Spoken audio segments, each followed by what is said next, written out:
भारतीय संस्कृति में शिव का स्थान सिर्फ एक देवता का नहीं है, वो एक ऐसी शक्ति है जो समय से भी पुरानी है।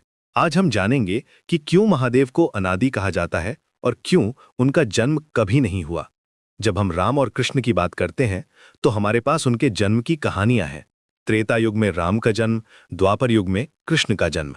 लेकिन शिव के साथ ऐसा नहीं है। शिव वो किसी मौन नहीं काल आ में रहा बंधे था, नहीं है। फिर उठता। प्राचीन ग्रंथों में लिखा है कि जब ब्रह्मा और विष्णु अपनी श्रेष्ठता को लेकर विवाद कर रहे थे, तब एक ज्योतिर्लिंग प्रकट हुआ। न तो ब्रह्मा उसका आदि पा सके, न विष्णु उसका अंत। यही है शिव की अनंतता। शिव को समझने के लिए हमें लिंगम की सच्चाई जाननी होगी। बहुत से लोग इसे गलत समझते हैं। लिंगम का मतलब है चिन्ह, प्रतीक। ये आदि ऊर्जा का प्रतीक है, सृष्टि की मूल शक्ति का। जब कुछ भी नहीं था, तब भी यह ऊर्जा थी। वैज्ञानिक भाषा में कहें तो ये प्योर एनर्जी का प्रतीक है, जिससे सब कुछ बना है। रुद्र का नाम सुनते ही एक अलग ही भावना आती है। ये शिव का वो रूप है जिसके सामने प्रकृति भी झुक जाती है। ऋग्वेद में रुद्र को स्टॉर्म गॉड कहा गया है। लेकिन ये सिर्फ तूफान का देवता नहीं है। ये उस शक्ति का प्रतीक है जो संहार भी करती है और सृजन भी। जब प्रकृति में असंतुलन होता है तो रुद्र की शक्ति ही उसे ठीक करती है। मिस्टर बीस्ट यहाँ एक दिलचस्प बात है। अन्य देवताओं को बनाया गया, लेकिन शिव को पाया गया। प्राचीन ऋषियों ने ध्यान में इस शक्ति को महसूस किया।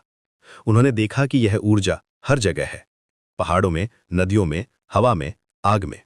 इसीलिए शिव को पंचमहाभूत का स्वामी कहा जाता है। हरिद्वार से लेकर कैलाश तक, गंगा से लेकर नर्मदा तक, हर जगह शिव की उपस्थिति महसूस होती है। ये कोई कोइंसिडेंस नहीं है। प्राचीन ऋषियों ने उन स्थानों को चुना जहां ये कॉस्मिक एनर्जी सबसे ज्यादा कॉन्सेंट्रेटेड थी। शिव की तीसरी आंख का मतलब भी यही है। ये ज्ञान की आंख है जो टाइम और स्पेस से परे देखती है। जब ये आंख खुलती है तो सारे भ्रम नष्ट हो जाते हैं। यही कारण है कि शिव को आदियोगी कहा जाता है, पहले योगी जिन्होंने मानवता को ध्यान और आत्म साक्षात्कार का रास्ता दिखाया। डमरू की आवाज में सृष्टि के सारे वाइब्रेशंस छुपे हैं। मॉडर्न फिजिक्स भी कहती है कि सब कुछ वाइब्रेशन है। शिव का डमरू यही बताता है कि साउंड ही सृष्टि का आधार है। ओम की ध्वनि से ही सब कुछ शुरू हुआ है। त्रिशूल सिर्फ एक हथियार नहीं है, ये 3 गुणों का प्रतीक है, सत्व, रजस और तमस। शिव इन तीनों से परे हैं, इसलिए वो त्रिगुणातीत कहलाते हैं।